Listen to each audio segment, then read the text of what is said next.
So Claudia here for the Beat London Breakfast Show, and I'm joined by who I actually feel like you're my big sis now. You do? Yeah, I'm gonna call you my big sis. Oh. Yeah, I'm with Seyi Shay. How are baby you? sister, Claudia. How are you? I'm alright, you know. I'm a little frazzled because of the journey here, but like I said, we'll not get into that. Yeah. We won't get into that right now. But yeah, we're in North West London. I live far from here, put it that way. I feel like everyone lives far from here. Everybody Everyone does. They're like, You lot remind me of a radio station in Lagos yeah. called TVC. Nobody goes there because People come here though, guys. it's out of the way completely. Like everybody from Lagos, artists especially, they know what I'm talking about. Say no more.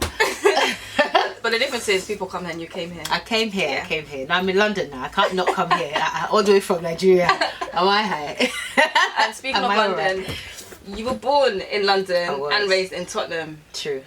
So you're a Tottenham girl. I really am. You're North a North London. London now. girl. Yes, babe. How was it growing up in Tottenham? It was nice, you know. I used to spend a lot of time at the park. There was a park across the road from my house, and like instead of going home, I would go there after school and just like sit around with Dion and you know and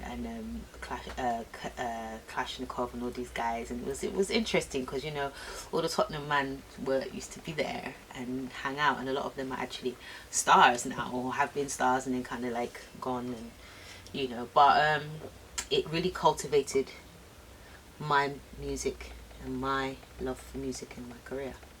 Amazing. And you decided to move to Lagos when?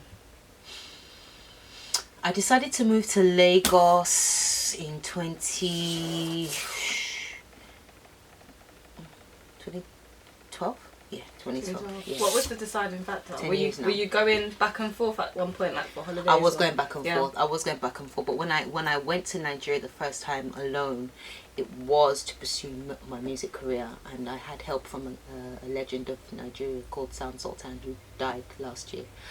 He was my mentor and you know one of my best friends. So I had a lot of help from him. The transition was made easy because of him. I stayed at his house. I lived with him, his wife, in a place called Festac, which is where Two-Face and a lot of other legendary artists came from.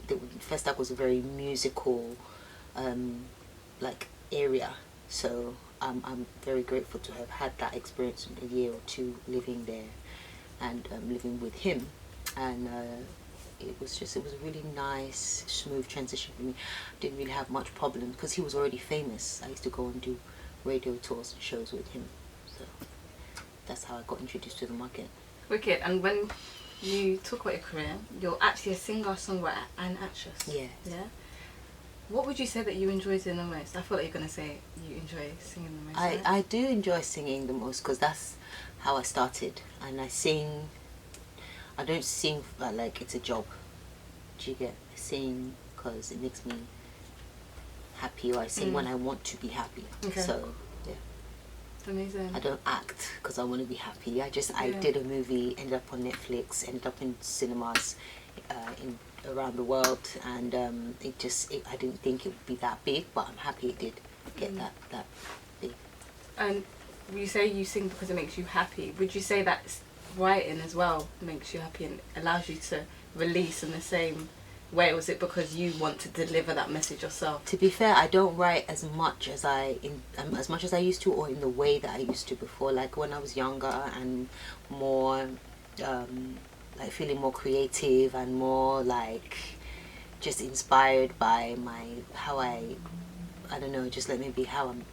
what I'm thinking of, what I'm dreaming of. I don't do that the same this time now because I know that the science behind songwriting is slightly changed now as well, because like you have to consider top line melodies and lyrics, then the music, and then like there's so many different things you have to really consider now. A lot of people aren't writing more anymore. They're kind of freestyling, and then something comes out and it sounds good, and then the producer does the rest by joining shit together. So by joining stuff together in the studio, that's post-production.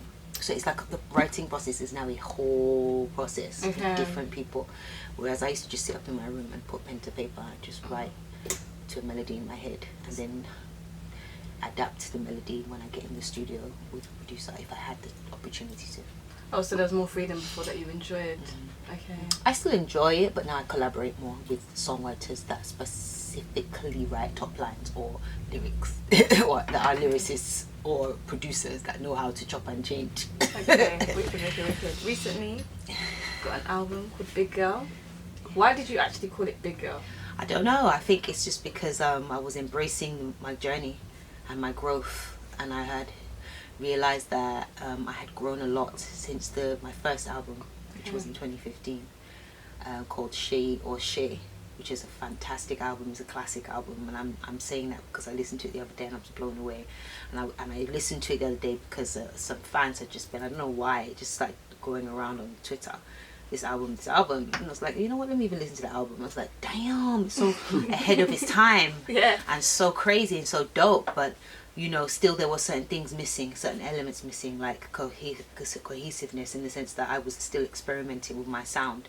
So I was doing Afrobeat here, I was doing high life here, I was doing R&B here, I was doing pop there, I was doing this one there. You're all over. So the album was just mishmash of things, but all the songs were equally dope and strong, right? Yeah.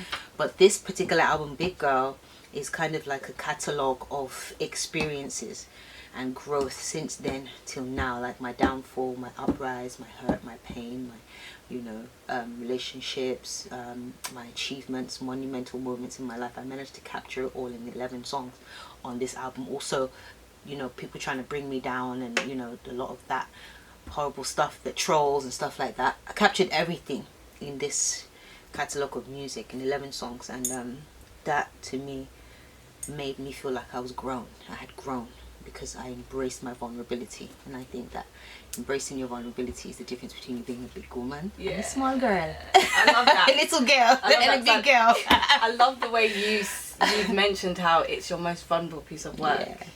And when it comes to vulnerability, because I like being vulnerable, so it's empowering. It's important, and empowering as well. How, when it comes to being vulnerable, when would you say you are most open to being vulnerable?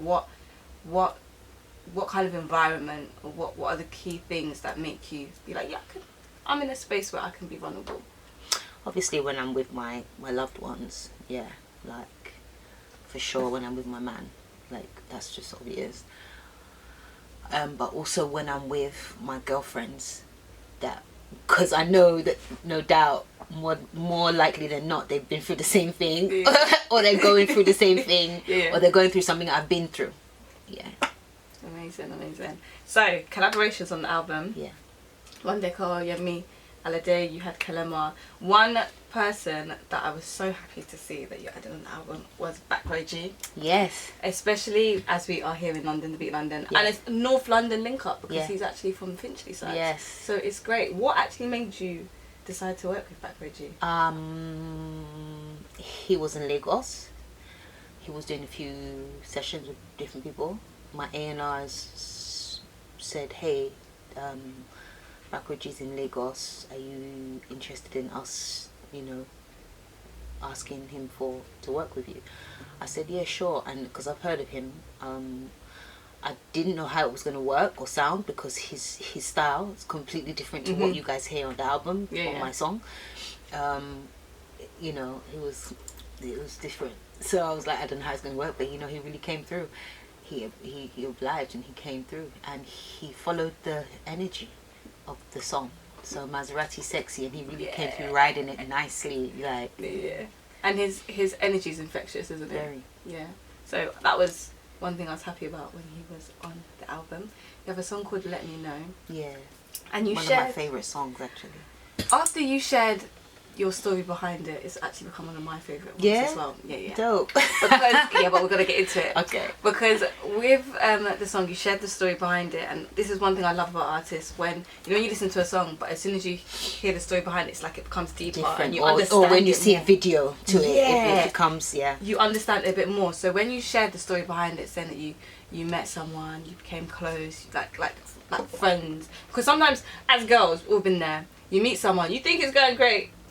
Clearly not, because like you said, they're outside, they're still on the streets, they're still available, and you being empowered to give him the ultimatum and be like, you know what, it's not easy. It's literally A or B. That's not easy. Most girls don't do that. They won't do that. Exactly. They will stand, they will die there, Exactly. But there's power in doing that, and I think we all eventually get there. And once you get there, it's like you don't turn back. Yeah. But how did you feel when you were in that moment in terms of giving that ultimatum? Was that the first time you'd ever done that? Yeah. Yeah. Yeah. And like in your head, how did you get to that point? I think I was looking at him as well. God forgive me, right? Because obviously, like, he's my man now. Okay. And we're actually together and we're engaged. I didn't think that it was the same guy. It's the same guy. Cool. Look, like, I got the ring at the end of the day. I got the ring, right? So, God forgive me for saying this, but at that time, I was just like, what have I got to lose? He's my friend. He's my friend. Even if I give him the ultimatum and he's not showing me what he's supposed to show me or doing what he's supposed to do to make me feel like, okay, I'm a woman now. I'm not 21 anymore. You're a big girl. I'm not 20. I'm a big girl. Yeah. You get me? I'm a big woman. You get me? Yeah. You see me? Like, so it's not even like that. Like, because you can imagine how many boyfriends or guys or boyfriends that I've, been with for counting. Yeah. I'm not no, but yeah. I'm saying, like, you got to go through a whole heap of frogs to find your prince, and that's it. Otherwise, you will just fail miserably, because you'll get to a point where even if you married maybe the first frog that you see, you understand? You'll just be disappointed. So, and I can testify to that. So, you can imagine how many guys I've had. So if you want some advice, trust me, talk to me. I know what's going on. I can advise you. So I just said, you know what? If I don't do something different, I'm not going to get a different result. You understand? Yeah. Right? Yeah, so I just said, like, what have I really got to lose? Look at this guy. At the end of the day, he's not even really my type. I'm not his type. We are just really close friends. Do you get what I'm saying? But the most important part of the relationship was that we are friends. So even if it doesn't like lead to where I would like it to, we'll still be friends. You still benefit from the relationship in some sense. Yeah, we'll still be friends. So what have I got to lose at the end of the day? Yeah. I never even thought I would ever end up saying yes to somebody like him, like, just because he's so different to me. He's super quiet. Yeah. And You're not quiet. I'm an animal. Just say it. Yeah, I'm an animal. I'm a hyena. So, like, and he's super quiet. He's not even on it. Like, he's completely different to me. So I didn't think... They say opposites attract. But this is it. Yeah. You get me? And how did he pop the question, if you don't mind me asking? He did it twice. He did it once in the house in Lagos. And but I was wearing like my headscarf, pajama shorts. We were just talking about guys not knowing timing. Oh my god, it was so. I was wearing my pajama shorts. Those those vests that you wear where you got bleach stain on it. Like, yeah. Oh my gosh, the one that you put on when you're cleaning the house. Yes. And I had no slippers on, nothing. It was terrible. But my skin was popping though, so I was like, because I just had a shower. But it was such wrong to be. It was beautiful because there was candles, there was flowers, and then he put the candles. He laid it out like a aisle, and I walked through that and I was like, oh my god. So that was the first time, and I was like, okay, yes, and I'm happy, and I love it, but I feel like we're gonna have to do this again one day, because this is not how I want my pictures to go out on the ground. So then when we got to London, he had already arranged all my friends, well, not all, a lot of my friends that he knew that I was close to, and then we went to like a restaurant on the 40th floor, and we could see the whole of London, and then he proposed again in front of everybody. So that was nice. Oh, that's nice. So you managed to have the real intimate setting where you're by yourself, and then you managed to have the setting where you had the people that mattered to you there. Sure. And you looked on point. You didn't have that vest with the stain on. No bleach stain and headscarf. Yeah. Oh, amazing. And how is engagement and pregnancy? How is it all treating you? It's all nice. It's nice. Yeah. It's going well, I'm like, it's about time. Yeah. But I wasn't rushing it. Honestly, I just, like I said to you, it was just a guy at that time that was my friend. Whatever happens, but I definitely knew that I didn't want to invest too much of my time or my emotions without knowing where his head was at. Yeah, so that's why I wrote the song, Let Me Know. Yeah. See, you've given me more reasons why that's my favourite song on that album. It works too, right? Yeah. At the end of the day.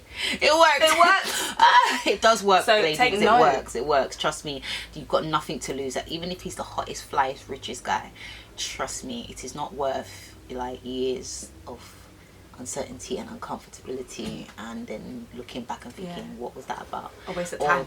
You don't want no guy bringing you back some heartache.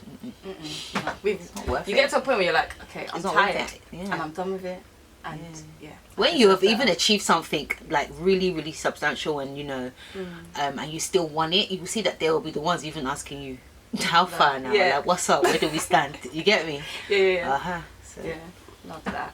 And we are so happy to have you in London at the moment. I'm happy to be here. You have a show coming up. Yes, on the 25th. I do, on the 25th of February in Brixton. What are the plans for the show? So we're gonna go fully live, full band. It's very intimate setting because you know it's just one of those things I like to have a very good connection with my fans. I'm working with a dope company called So Far Sounds. So Far Sounds have done like hundreds and hundreds of shows across the world, including Africa, Europe, and you know they did one with Ed Sheeran, which was amazing too. And normally it's a private location, so you don't actually know the location until you buy the ticket. I saw that, yes. Yeah. So, but all the locations are sick. Like it could be Scarlight, it could be Shoreditch House, it could be O2, it could be, you just never know where you're, but you know the area, and it's in Brixton. So the tickets are on sale now on my IG and on my website. My IG is I am Seyi Shay. For those of you that are not Nigerian, Shay is spelled S-E-Y-I, and Shay is S-H-A-Y for the Westerners out there. So I am Seyi Shay, and then my website is www.iamshayshay.com. So the tickets are there. Just click the link. Linktree will give you everything you need. So intimate settings, can you give us? I'm gonna sing the songs from my album, the Big Girl album, but also some of my favorites and some of your favorite songs from the previous album. Perfect. Too.